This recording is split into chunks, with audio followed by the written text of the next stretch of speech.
먼저 왜 오늘 제목이 백석 예수생명 공동체라고 했을까요? 오늘날 우리 사회는 개인주의의 어떤 개인주의와 다양성을 중요하게 여기면서 살아가고 있는 다변화된 사회입니다. 그로 인해서 유익된 점도 많겠지만 교회 공동체 의식이 또 우리가 가족이었던 공동체, 교회 공동체 의식이 점점 약화되어 나가는 이런 경향이 있다는 것입니다. 성경과 기독교의 역사를 살펴보면은 어떨 때 하나님이 역사하시고 성령이 크게 역사했냐면은 함께 모여서 기도하고 함께 모여서 예배하고 함께 모여서 봉사하고 섬길 때 하나님의 역사, 성령의 크신 역사가 일어나게 된 줄로 믿습니다. 그러므로 우리는 예수 그리스도 안에서 성령께서 하나 되게 하신 것을 힘써 지켜 나가야 될 줄로 믿습니다. 그래야 성령이 하나 되게 하신 것을 힘써 지키는 예수 생명 공동체가 되어야 될 줄로 믿습니다. 자, 오늘 본문의 말씀은 1세기 당시에 소아시아에 세워진 7교회 중에서 버가모 교회에 보내어진 편지 내용 중에서 우리 주님이 말씀하신 내용입니다. 소아시아에 7교회가 있죠. 에서바두사빌라 해서 7교회가 있는데 7교회 가운데서 버가모 교회 세 번째 해당되는 이 버가모 교회에게 보내진 편지 내용인데, 이 버가모라는 뜻은 헬라어로 페르가모스라는 단어를 씁니다. 이게 뭐냐면은 결혼이라는 뜻입니다. 이 버가모 지역은 이 소아시아 7교회 가운데서 가장 위쪽에 있습니다. 가장 위쪽에 있는 교회로서 이방 종교의 제사들이 가장 번창했던 도시가 바로 버가모 지역이었습니다. 특히 아스클레온이라는 신이 치유한다. 모든 병은 아스클레온 이 신이 치료한다. 이런 생각을 갖고 세워진 병원도 있었습니다. 참고로 이 아스클레온 신이 상징하는 그 조형물은 뱀입니다. 그렇다 해서 여러분 병원에 있는 뱀을 얘기해요. 그 뱀은 모세가 광야에서 뱀을 든 것 같이 그 뱀, 성경적인 뱀을 얘기하는 것입니다. 그 뱀과 이 법은 틀립니다. 또한 버가모 지역은 우상 숭배의 중심지로서 어마어마한 거대한 신전이 있었습니다.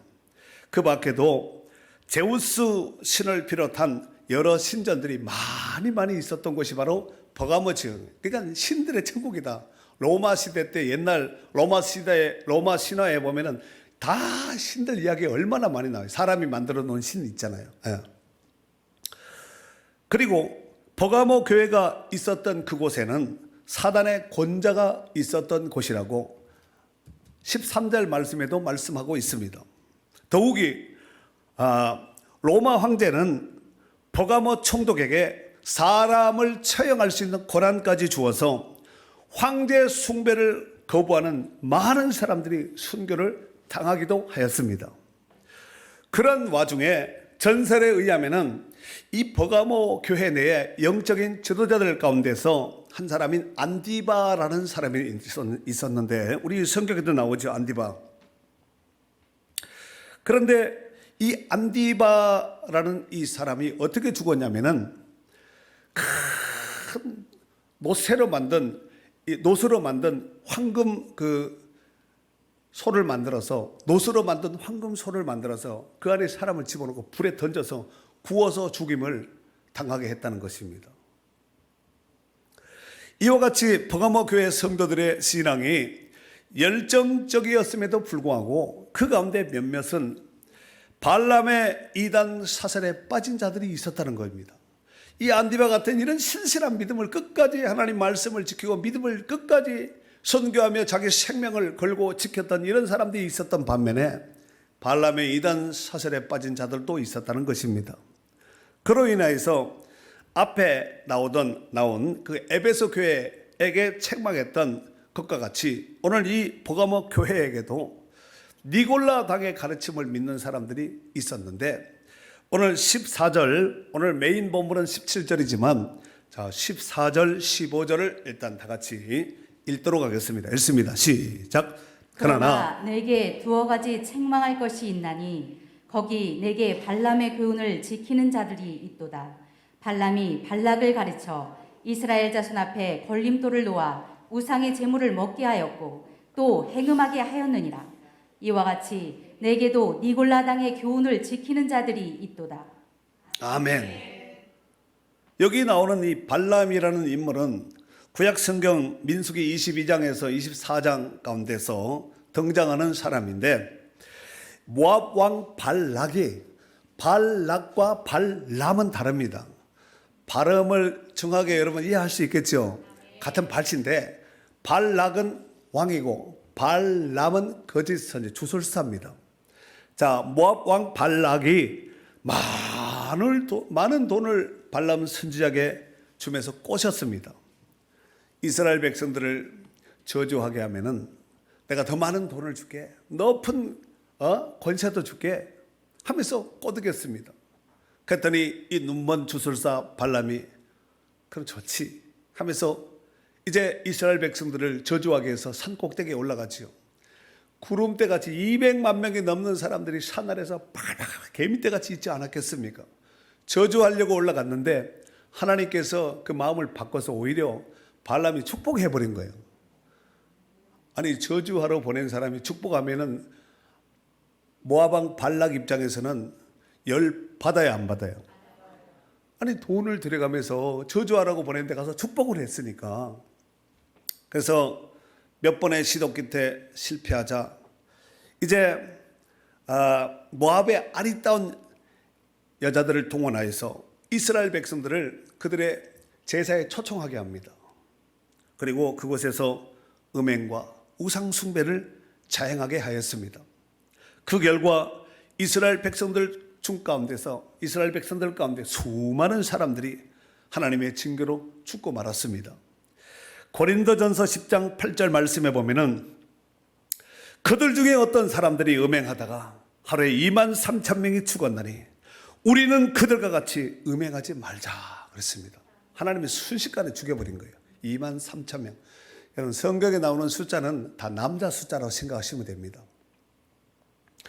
오늘 본문의 발람의 교훈이란 하나님을 믿으면서 동시에 우상과 우상의 풍습을 받아들이는 자리예요. 하나님을 믿기를 믿어요. 근데 우상의 풍습도 같이 곁들이는 거예요. 일종의 혼합주의적인 타협 종교. 그냥 오리지널 종교가 아니라 오리지널 하나님 중심 사상이 아니라 섞여버린 짬뽕이 돼버린 거죠. 이스라엘은 하나님을 믿으면서도 우상을 숭배했고 하나님을 섬기면서도 성적으로 부도덕한 이 음행을 저지르면서 혼합주의 신앙으로 타락되고 말았다는 것입니다. 어떤 것이든지 오리지널 순수한 것에서 뭔가가 가미되고 섞이면 잡탕이 되고 짬뽕이 되고 순수하지 못하면 그 어떤 본연의 어떤 가치를 잃어버릴 수밖에 없는 것이 아니겠습니까?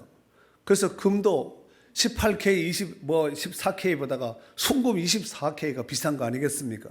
신앙도 마찬가지가 아니겠습니까? 오리지널 하나님을 경외하는 이 신앙의 믿음에 굳게 서야 되는데 이것도 좋고 저것도 좋고 막 섞어가면서 좋은 것을 범사일에 좋은 걸 막 섞어 좋은 것만 골라가지고 이게 종교다원주의가 아니겠습니까? 자, 이렇게 혼합주의적인 이런 종교, 섞인 종교로 인해서 이스라엘 백성들이 수많은 사람들이 죽게 되었다는 것입니다. 이것을 오늘날 우리말로 바꿔버리면은 주일에는 교회 가서 주님을 찬송하면서 하고 찬양을 하고 예배하지만 다음 날에는 점집에 가서 수리수리 마수리하고 점치를 보는 꼭 똑같은 거예요. 어떻게 이런 일이 일어날 수가 있습니까? 진짜 오리지널 성도라면 이렇게 할 수 없잖아요.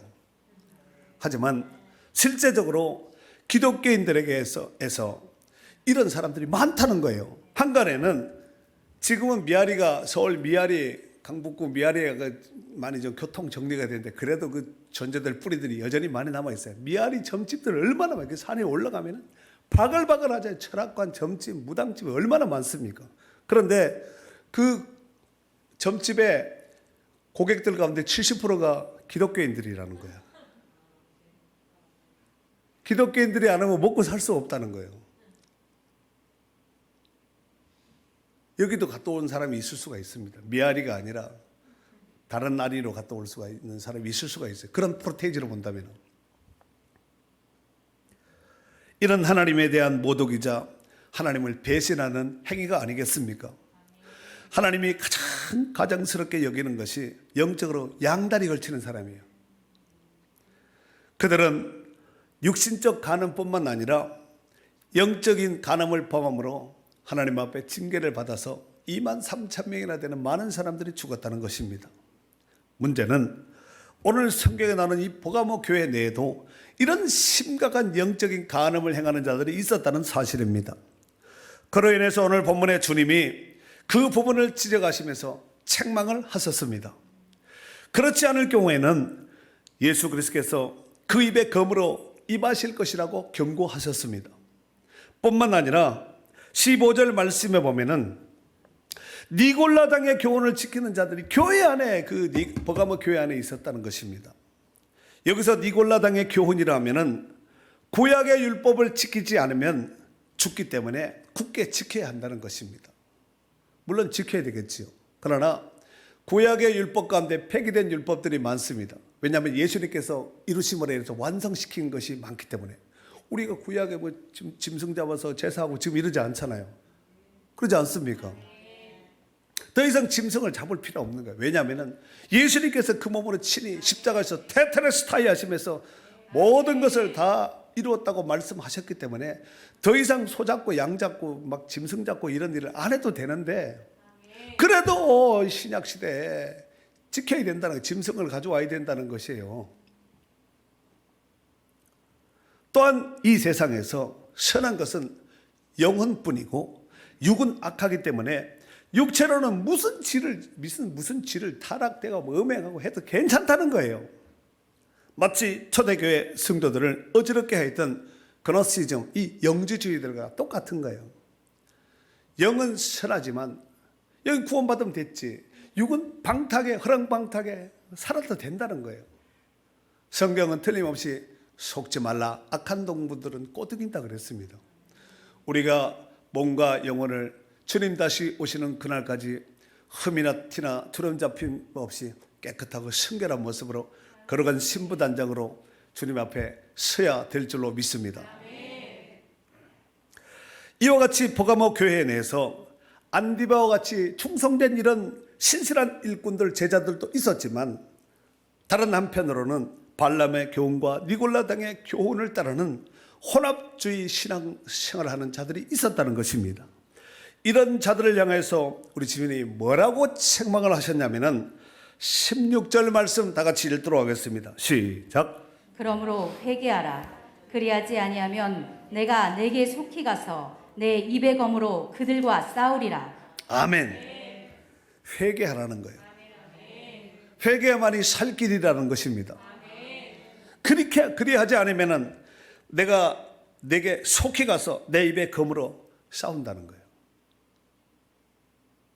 피할 자가 없다는 것입니다. 그러면서 끝까지 그 믿음을 지키며 승리한 자들을, 이긴 자에게 주님이 두 가지를 말씀하셨습니다. 자, 오늘 메인 본문의 말씀인데 17절 말씀 다 같이 읽도록 하겠습니다. 시작. 귀 있는 자는 성령이 교회들에게 하시는 말씀을 들을지어다. 이기는 그에게는 내가 감추었던 만나를 주고 또 흰 돌을 줄 터인데 그 돌 위에 새 이름을 기록한 것이 있나니 받은 자밖에는 그 이름을 알 사람이 없느니라. 아멘. 자, 오늘 본문에서 이긴 자에게 주신 두 가지 축복을 말씀하셨는데, 이기는 자에게 주시는 첫 번째 말씀은 감추었던 만나를 주겠다는 거예요. 왜 드러난 만나가 아니라 감추었던, 숨겨뒀던 이 만나를 준다고 했을까?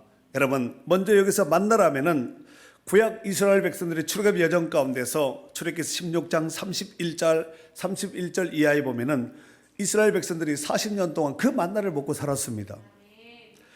자, 그런데 문제는 오늘 본문 읽었지, 이기는 자에게는 광야에서 먹었던 그 만나가 아니라 감추었던 만나를 주겠다고 말씀하고 있습니다.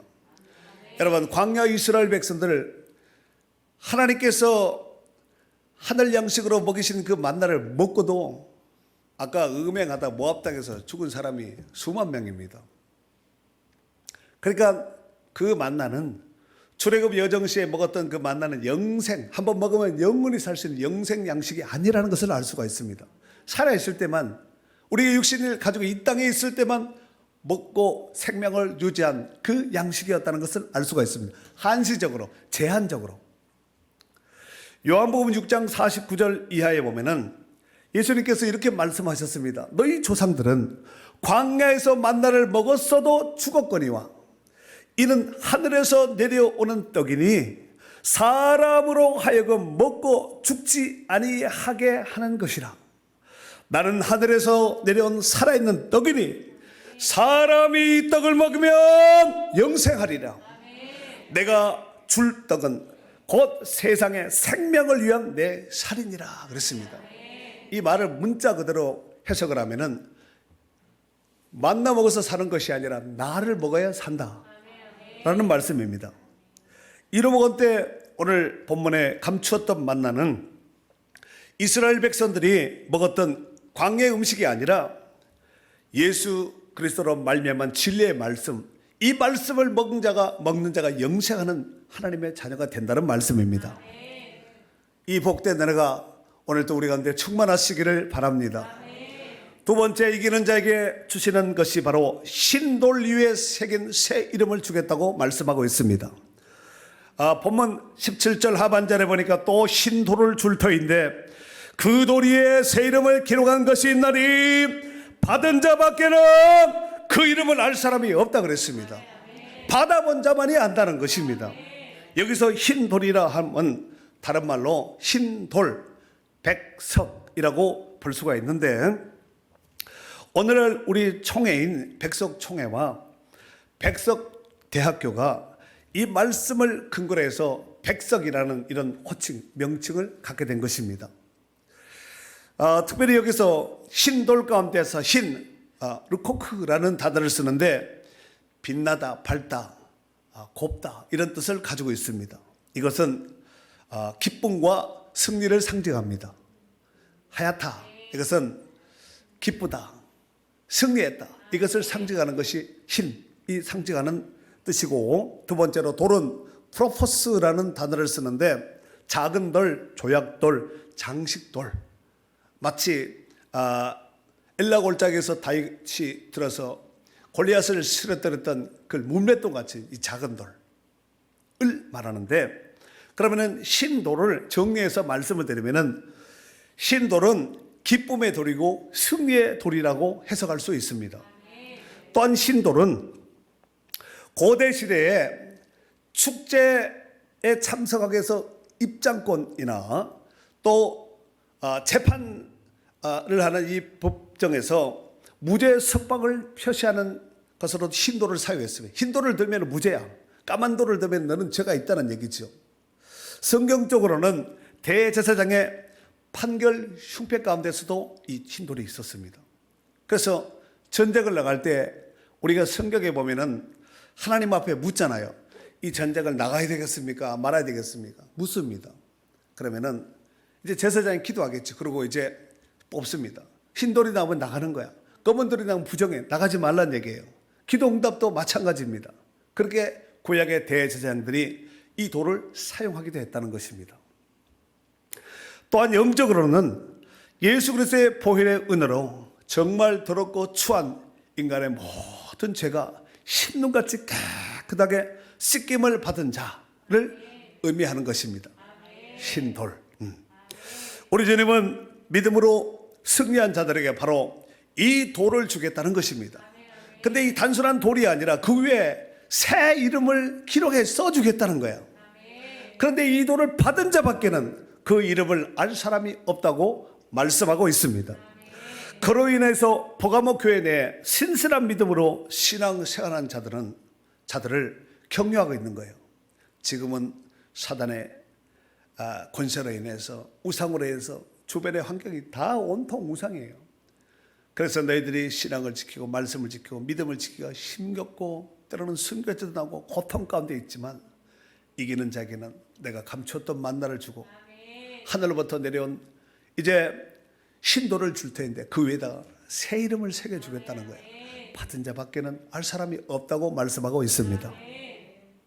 사랑하는 성도 여러분, 우리 주님은 오늘날 우리에게도 이단과 거짓 사상에 물들지 않고 또한 세상 낭설에 현혹되지 않고 끝까지 믿음의 외줄을 타고 주님의 말씀만 굳게 부여잡고 말씀대로 순종하며 따르는 자들에게 바로 이 감추었던 만나와 하늘로부터 내려온 돌, 신돌 가운데 새 이름을 새겨서 기록하여 주실 줄 믿습니다.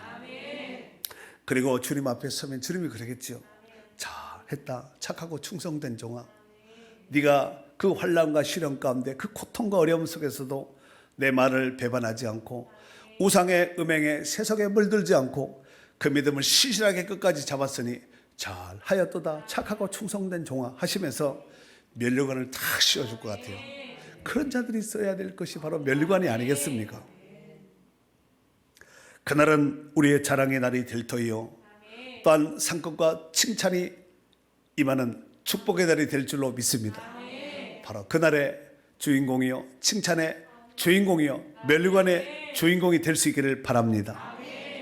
특별히 오늘은 총회 주일로서 참 우리가 감사해야 할 것은 우리 백석총회는 역사가 굉장히 짧습니다. 1978년 9월 11일 날에 설립되어서 지금 한 44년, 오래된 교단으로 본다면은 역사가 44년이면 길지 않습니다. 이 짧은 역사를 가진 총회지만 대한민국에서 한국 교회 가운데서 수많은 총회와 기독교 학교들 가운데서 가장 모범적인 총회요 또한 학교고 또 21세기 세계 기독교 이 글로벌을 선도해 나가는 정말 하나님의 일꾼들을 배출해 나가는 정말 훌륭한 이런 백석대학교. 백석대학교는 애들도 알아요. 여러분, 우리 백석총회 산하에 학교들이 여러 학교가 있습니다. 그 중에 대표하는 학교가 천안에 있는 백석대학교, 또 천안에 있는 백석문화대학교가 있습니다. 어마어마합니다. 그리고 서울에는 백석실학대학원이 있습니다. 그리고 연예인들을 많이 배출하는 백석예술대학교가 있습니다. 그런 맥락에서 총회에 소속된 교회요 또 성도로서 총회를 사랑하는 마음으로 오늘 총회 주일을 기하여서 매년 3월 첫 번째 주일은 총회 주일입니다. 그로 인해서 우리가 드려지는 이 총회 헌금은 어려운 교회, 시골 교회, 지금 아마 이 동해안 쪽에다 우리 교단 내에 소속되어 있는 교회들 가운데서 아마 불로 인해서 화재에 손실된 또 훼손된 이런 교회도 있을 수가 있습니다. 그래서 시골의 어려운 교회들 내지는 교회를 개척함에 있어서 내지는 또 국내에 나가 있는 선교사들 또 은퇴하신 목사님들 또 홀 사모님들의 경제적인 도움과 기타 총회를 운영함에 있어서 필요한 경비로 우리가 드려지는 총회주일 헌금을 통하여서 이렇게 사용되는 것입니다. 총회 내에 소속된 교회와 성도로서 거룩한 의무금이라 생각하시고 뜻을 모아주시고 함께 해주시면 감사하겠습니다. 이제 말씀을 마무리하도록 하겠습니다. 오늘 본문에 나오는 이 백석이라는 이름값대로 사망 권세를 깨뜨리고 승리하신 주님과 같이 코로나도 반드시 이길 거예요. 그리고 어려운 경제와 피폐해진 이런 살림 사례들이 반드시 다리미로 옷을 다리면 쫙쫙 펴지듯이 펴지고 부흥되고 번창하고 늘어나고 확산되는 이런 역사가 있을 줄로 믿습니다. 세상이 아무리 악으로 죄악으로 음행으로 타락으로 우상으로 범람한다 할지라도 신실한 믿음을 지킨 자들이 나무를 베면은 구루토리가 남아있는 것 같이 신실한 성도들이 있습니다.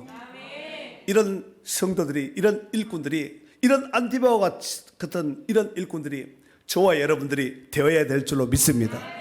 아무튼 이 사순절 가운데 진행된 이 총회 주일, 특별히 오늘 받은 바 귀한 말씀을 다시 한번 가슴에 상고하면서 정말 세속화 되어가는 이 시대 속에서 진리의 말씀을 든든히 굳게 부여잡고 기쁨의 돌이요 또 승리의 돌을 상징하는 신돌의 이 백석의 은혜가 우리 가운데 충만하시기를 주의 이름으로 축원합니다. 축원합니다.